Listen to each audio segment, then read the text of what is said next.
Hola, ¿qué tal? Bienvenidos a esta propuesta de educación y nutrición. Mi nombre es Mario, soy nutricionista dietista.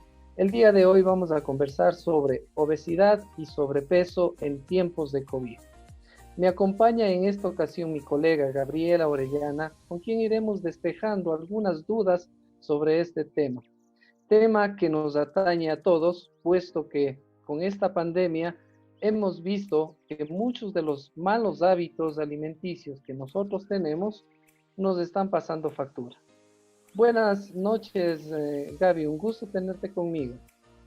Buenas noches, Mario. Muchas gracias por la invitación. Realmente es sumamente importante aprovechar el espacio para difundir la información y contribuir de esta manera con la mejora del estado nutricional de la población, ¿no? Enfocándonos en los cambios de hábitos y promoviendo siempre el ejercicio físico, que sabemos que son los únicos factores que nos mantendrán con una mejor calidad de vida.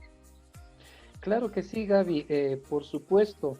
Es imprescindible el que todos nosotros vayamos adquiriendo esos buenos hábitos alimenticios y sobre todo el que podamos nosotros asesorarnos adecuadamente con profesionales, en este caso con nutricionistas.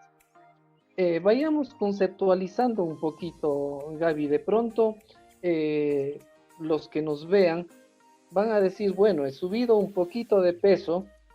Ese poquito de peso puede significar un sobrepeso o puede significar algo un poquito más grave que puede atraer consecuencias para la salud posterior, entre ellas diabetes, hipertensión, problemas cardíacos, problemas cardiovasculares.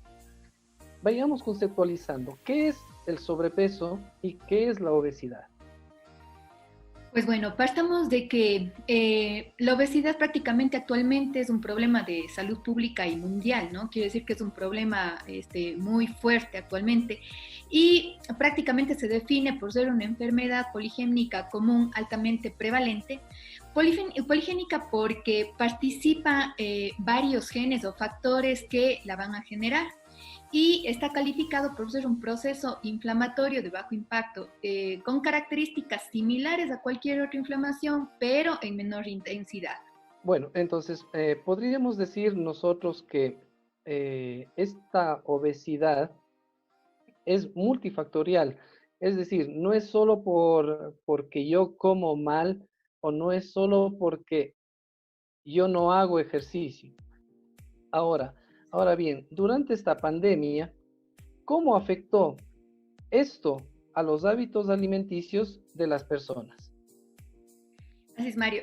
Bueno, como bien lo ha dicho usted, la obesidad es multifactorial y está mediada por dos factores, los factores genéticos y los factores ambientales. Dentro de los factores genéticos tenemos el tema de la herencia, que va a depender del fenotipo y de los genes ahorradores, y más o menos la literatura nos indica que el 30% como que da la probabilidad, digamos, o que está mediada por estos factores genéticos. En cambio, en cuanto a los factores ambientales, sí nos dice la literatura que más bien está trazado por el 70%.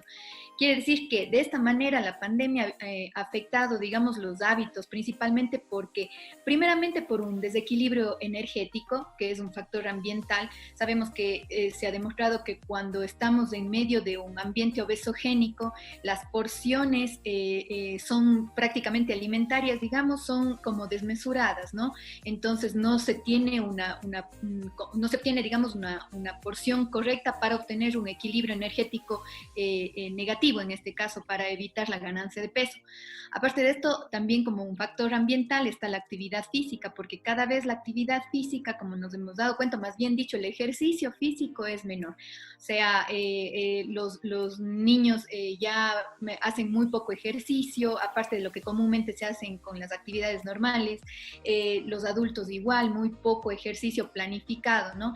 Entonces el sedentarismo cada vez aumenta mucho más y ahora con el tema del confinamiento es mucho más todavía.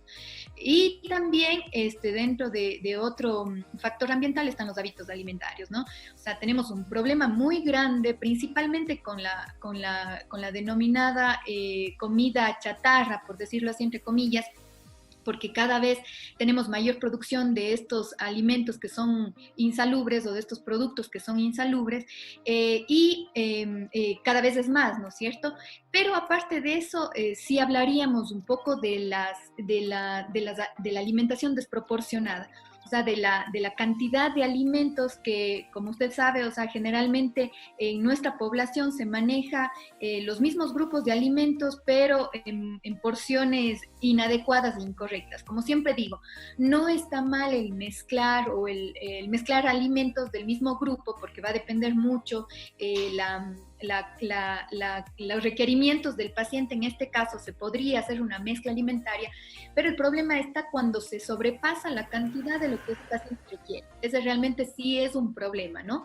Entonces, cuando un paciente acude generalmente a la consulta, tenemos que estar conscientes de que el paciente no por un tema de un control de peso o por una pérdida de peso, sino más bien estaríamos hablando de la composición corporal del paciente, porque tenemos que valorar muy bien el tejido adiposo frente a la masa muscular o a la masa grasa, porque un número, digamos, como siempre digo, en la balanza no nos puede determinar la composición corporal de ese paciente. Sabemos que hay diferentes compartimentos que nos van a dar como resultado, digamos, ese número, pero el número en una balanza no nos puede indicar en qué proporción se encuentra, ¿no? Entonces, esto es sumamente importante. ¿Por qué? Porque podemos tener en la consulta pacientes que tengan sarcopenia y que sean obesos. Sarcopenia quiere decir la pérdida de la masa muscular y de la fuerza muscular. O también podemos tener pacientes que tengan una obesidad osteosarcopénica, es decir, que a más de que hay una afectación en la masa muscular, aparte de eso tenemos una disminución en la densidad ósea que también representa otro problema. Entonces es sumamente importante esto de la composición corporal en el paciente. Sin embargo, ahora en el medio en el que estamos y en la condición en la que estamos de esta emergencia sanitaria, de acuerdo a la Federación Internacional de Diabetes, sí se ha descrito que uno de los parámetros más importantes como un automonitoreo en los pacientes sería el perímetro abdominal. ¿Por qué lo digo, Mario? Porque actualmente, si es que el paciente, por ejemplo, no puede ir a la consulta del nutricionista para ser valorado completamente, puede en casa medir su perímetro abdominal y relacionar o valorar, digamos, cómo está su estado nutricional, porque se ha asociado con este indicador como el mayor fuerte, digamos, o como un parámetro directamente relacionado con riesgo cardiovascular.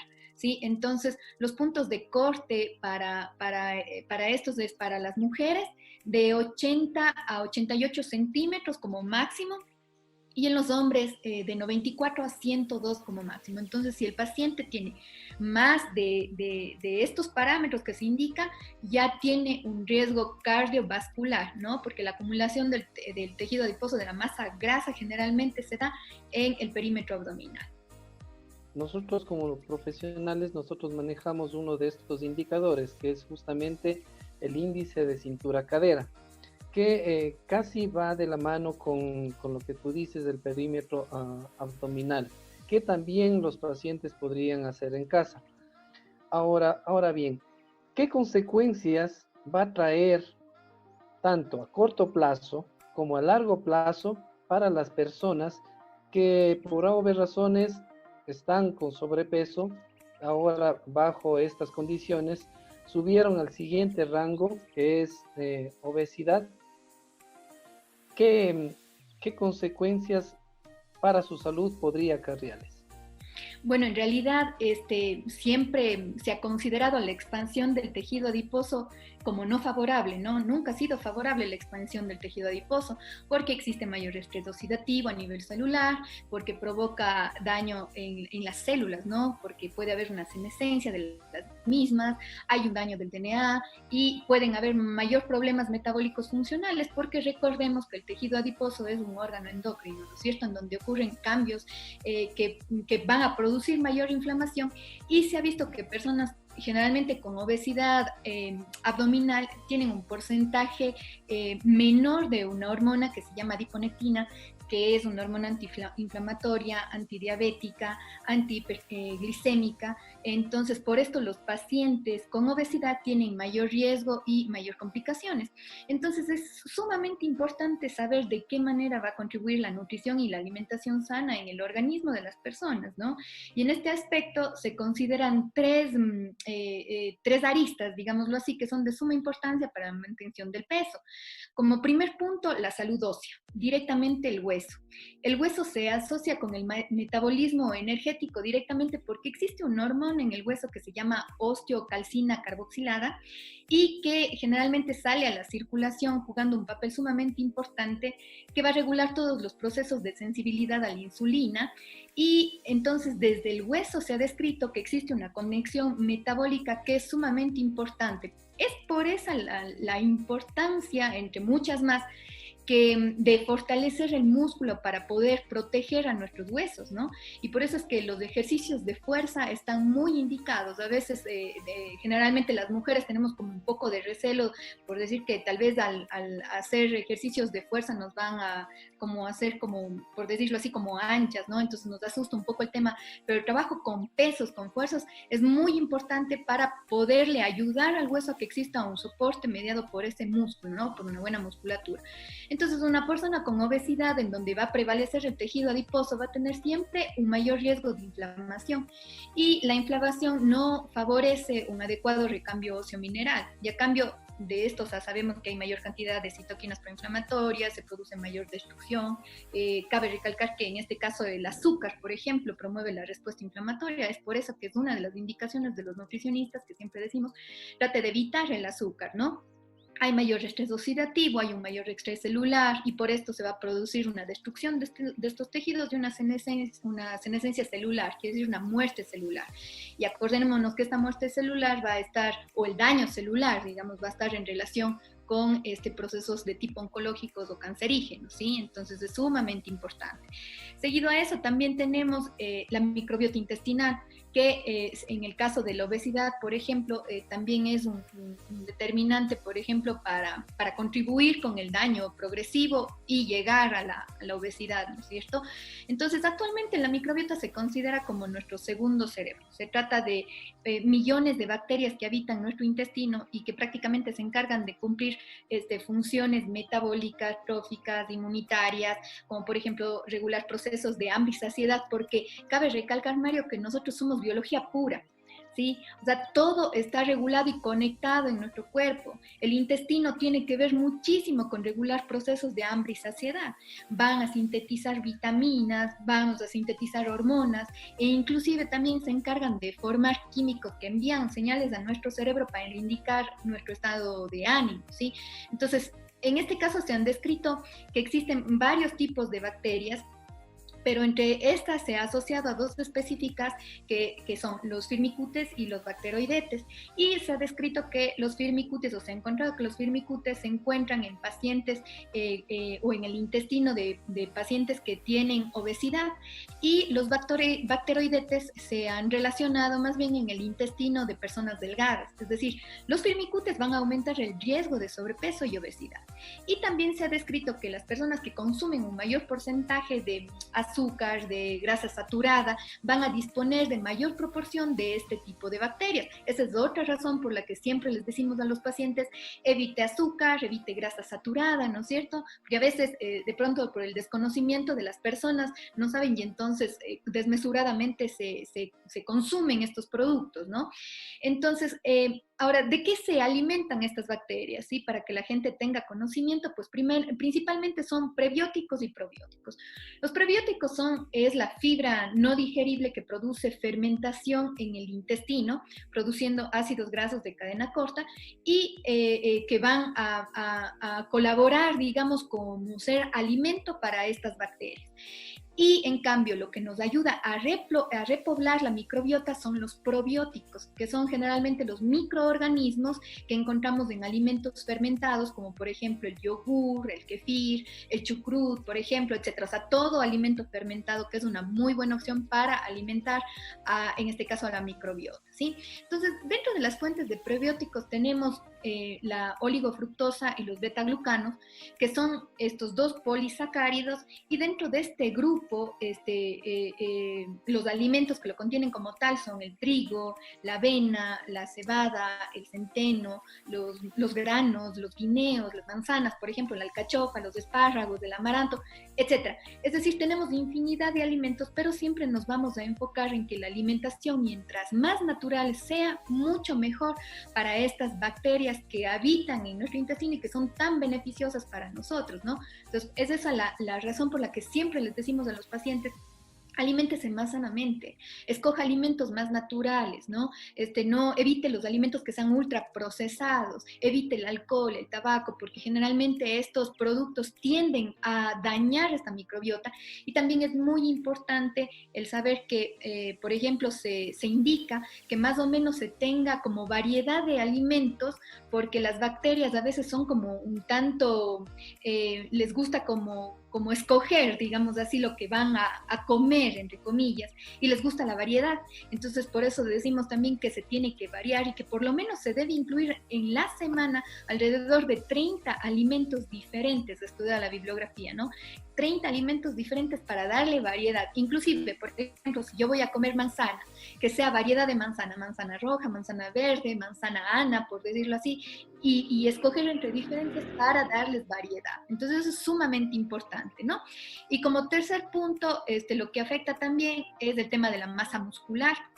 Mario, yo soy enemiga de que los pacientes nos digan, cuando realizamos una encuesta, por ejemplo, alimentaria, para partir de ello, y les preguntamos, ¿qué está comiendo? Y los pacientes dicen, es que bueno, yo para bajar de peso solamente me tomo la sopa. O saben decir también, yo para bajar de peso solamente tecito con galletas o tecito con pan, saben decir. Entonces, realmente no se dan cuenta que esa restricción calórica exagerada puede provocar pérdida de la masa muscular. Y tenemos un grave problema en esto, porque si tenemos pérdida de masa muscular, de la misma manera como habíamos hablado anteriormente, no va a haber soporte para mi hueso, ¿no es cierto? Ya tenemos un problema metabólico ahí. Y aparte de eso, sabemos que la masa muscular nos ayuda muchísimo con el tema de la tasa metabólica en reposo, ¿no es cierto? La masa muscular nos va a ayudar con el tema del gasto metabólico, ¿sí? Entonces, a menor proporción de masa muscular, menos gasto metabólico. Y recordemos que hemos sido diseñados para cuando nos encontramos, por ejemplo, en procesos de ayuno. El cuerpo, digámoslo así, es tan inteligente que cuando ve que no hay alimento, empieza a reservar, ¿sí? Entonces, en lugar puede ser que baje de peso, pero no toda la vida voy a vivir con el mismo aporte calórico, y el cuerpo lo reconoce, y entonces cuando hay una reganancia de peso, el cuerpo ya se acostumbró a ingerir esa cantidad de nutrientes o esa cantidad de calorías que estaba recibiendo, y de pronto hay un cambio brusco, y entonces vienen esas bajadas y subidas de peso, ¿no? Que son sumamente importantes y que es un problema, porque el paciente pierde masa muscular, disminuye el gasto metabólico, y de esa manera el paciente es muy difícil que nuevamente pueda volver al peso en el que se encontraba. Y de hecho, es muy importante, como dije, la composición corporal, pero a más de eso es importante la mantención del peso, porque probablemente el paciente pueda bajar peso, pero lo importante es hacer que el paciente pueda mantener el peso. Eso realmente sí es un reto, porque el paciente muchas de las veces se ve que hay esos bajones, esas subidas, esos bajones de subidas, entonces quiere decir que prácticamente no ha servido de nada, ¿no? Entonces, esos serían las tres aristas que principalmente son las que más afecta el tema de la obesidad. Y ahí básicamente nosotros estaríamos hablando de que justamente en esos efectos de rebote que tú mencionas, básicamente la educación nutricional o no se cumplió, o se acudió donde personas que no debían acudir, o se hizo procesos que no debían hacer. Entonces, eso nos lleva a la siguiente pregunta, Gaby. Estoy con un grado de obesidad o sobrepeso. ¿Qué es lo que no debería hacer?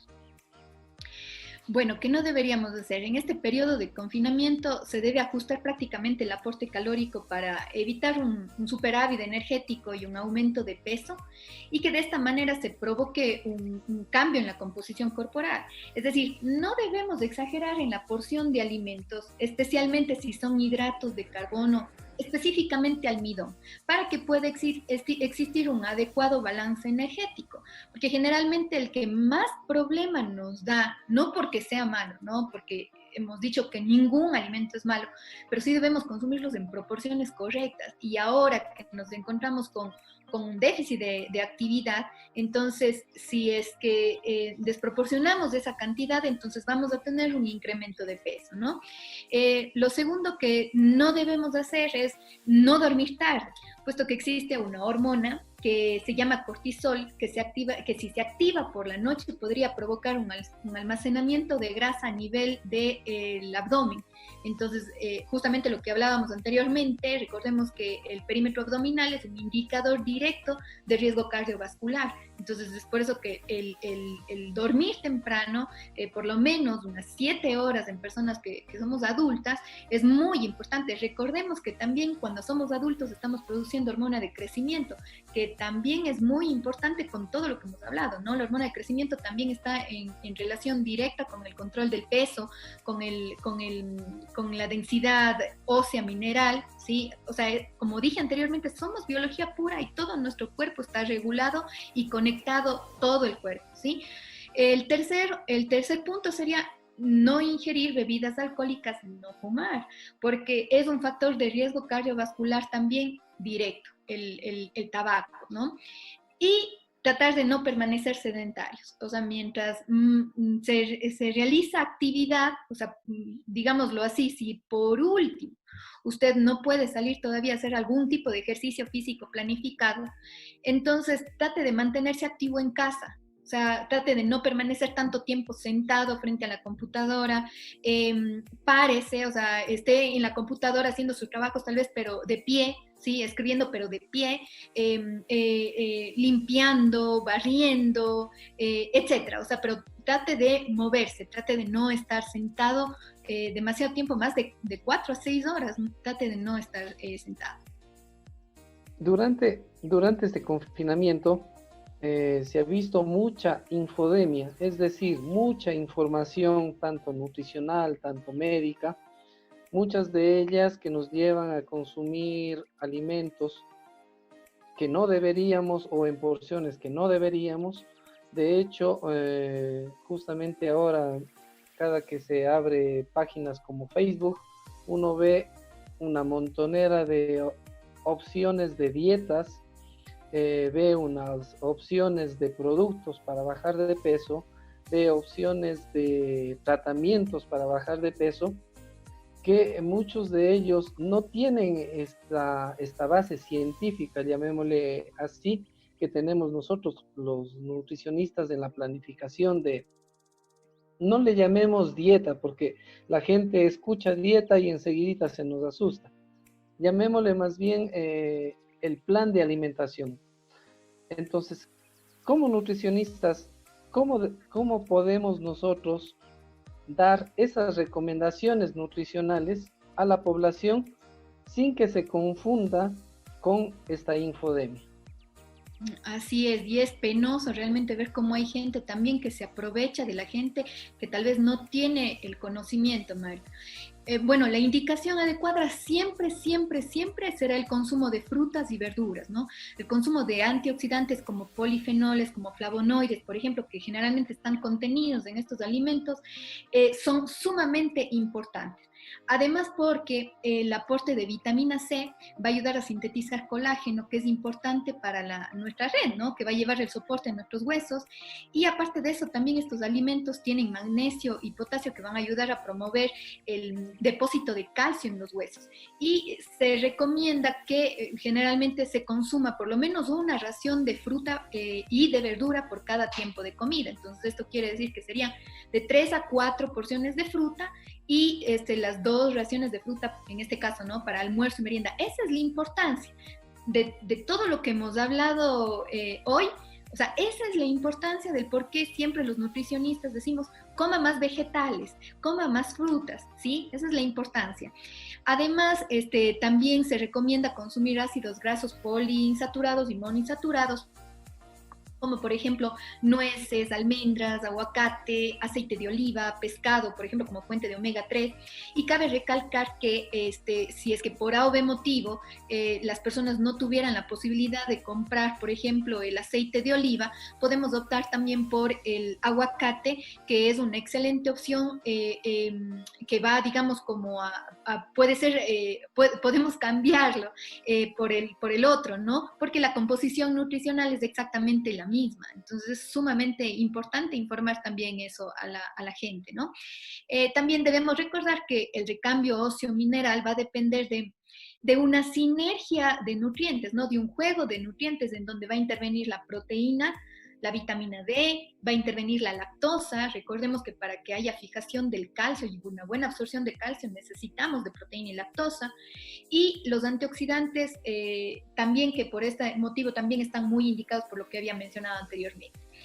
También esta es la importancia de consumir lácteos, las proteínas, las frutas y los vegetales desde que somos niños, porque desde que somos niños vamos a ir almacenando de esta manera y vamos a ir asegurando, más bien dicho, la densidad ósea, ¿sí? También la importancia del consumo de leguminosas o de granos, porque son fuentes de fitoestrógenos, como las isoflavonas, por ejemplo, que se encuentran generalmente en el garbanzo, en la soya, en la lenteja, que van a promover la absorción del calcio en la dieta, ¿sí? Entonces, esto también es un factor sumamente importante. Y también el consumo de proteína, como habíamos mencionado, ya lo habíamos dicho, por el tema de asegurar la masa magra, digamos, o la masa muscular de nuestro cuerpo. Y se ha descrito que cuando hay una ingesta inferior a los 0.8 gramos por kilo de peso, vamos a comprometer seguramente a nuestros huesos, porque para que se absorba el calcio vamos a requerir proteína. Entonces, lo ideal es consumir por lo menos 1 gramo por kilo de peso, y de esta manera se va a asegurar la absorción de calcio, y también estamos asegurando el mantener una óptima masa magra, ¿no? Una masa muscular adecuada para también mantener, acordémonos, la regulación del peso. ¿Sí? Porque para mantener un buen peso vamos a necesitar de una correcta masa muscular, una adecuada distribución de nuestra masa muscular. Y sin embargo, debemos también ser conscientes que no debemos tampoco como darle un uso indiscriminado al consumo de proteína excesivo, porque también podría provocar una hipercalciuria, que es la eliminación del calcio por la orina. Entonces, en ese sentido, sí también se debe cuidar el aporte proteico. Es decir, ni poco ni mucho, o sea, lo que el cuerpo necesita, lo que se requiere, nada más, ¿no?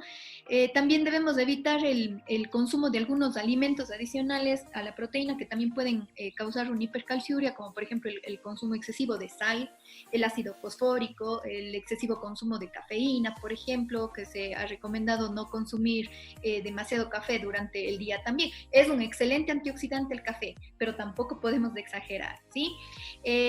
También otra recomendación excelente es el consumo de prebióticos y probióticos, como ya lo habíamos indicado anteriormente, para nuestra salud intestinal. Sí, tenemos que darle variedad, pero sabemos que mientras más consumo de vegetales y de fruta y de granos y de fibra y de cáscaras que tengamos en nuestra alimentación, mucho mejor. ¿Sí? Evitar al máximo la inmovilidad. ¿Sí?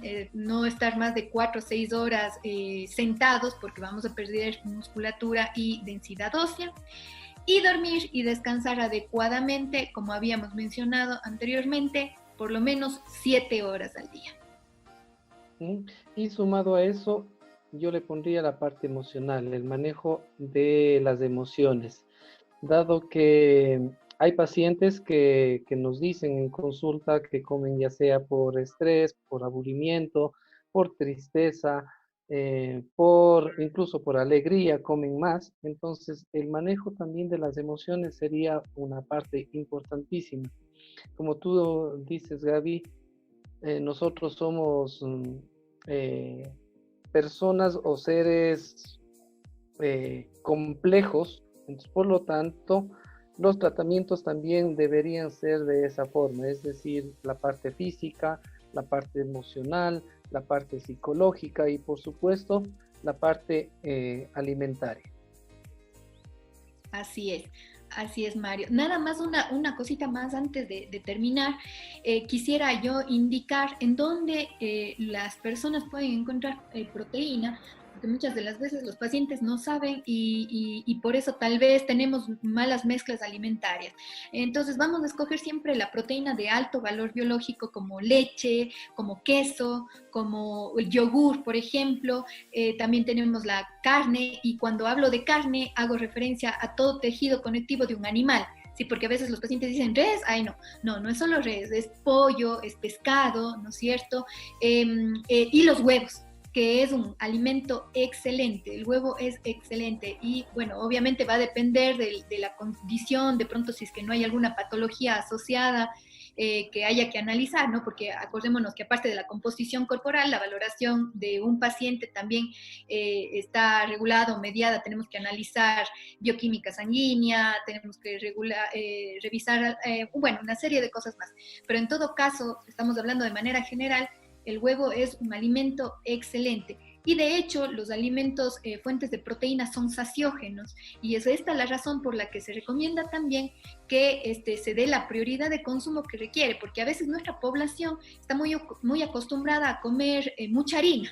Entonces, arroz, con menestra de lenteja, pongo mote, hago canguil, un locro de papas, ¿sí? Entonces es harina, harina, harina. Y de hecho, como hemos dicho, no está mal la harina.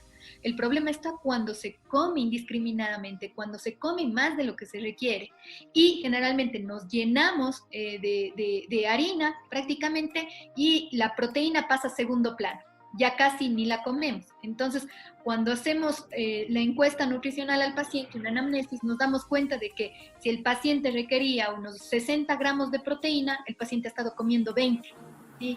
Y es esa la razón por la que los pacientes ganan peso y prácticamente están picoteando todo el día, porque recordemos que los hidratos de carbono van a producir un estímulo al páncreas para producir mayor cantidad de insulina y ese pico alto de insulina va a generar hiperglicemias, hipoglicemias y va a generar que yo esté con hambre, que esté comiendo todo el tiempo y generalmente, ¿qué como? Harina.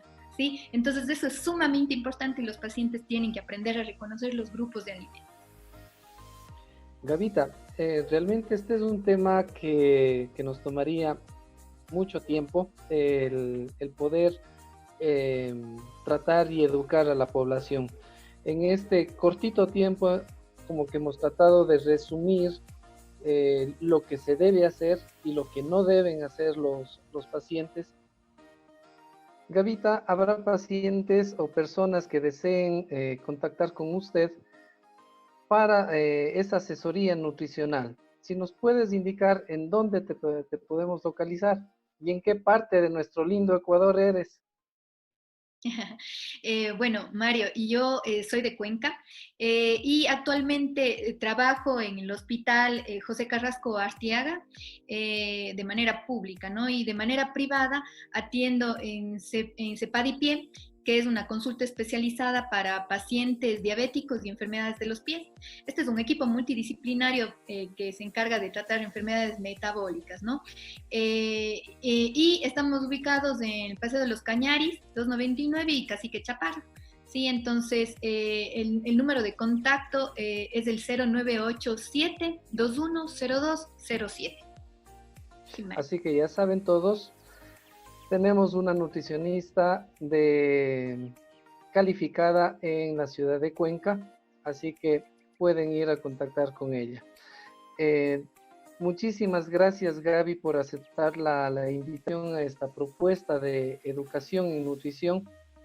Este programa o estos conversatorios llevan por título Nutrición sin Límites, porque justamente no importa en dónde estemos, siempre tratamos de trabajar en equipo, siempre tratamos de educar en nutrición, siempre tratamos de brindar información de primera mano sobre nutrición.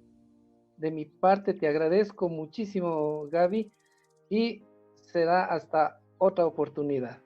Gracias, Mario, un gusto. Chao.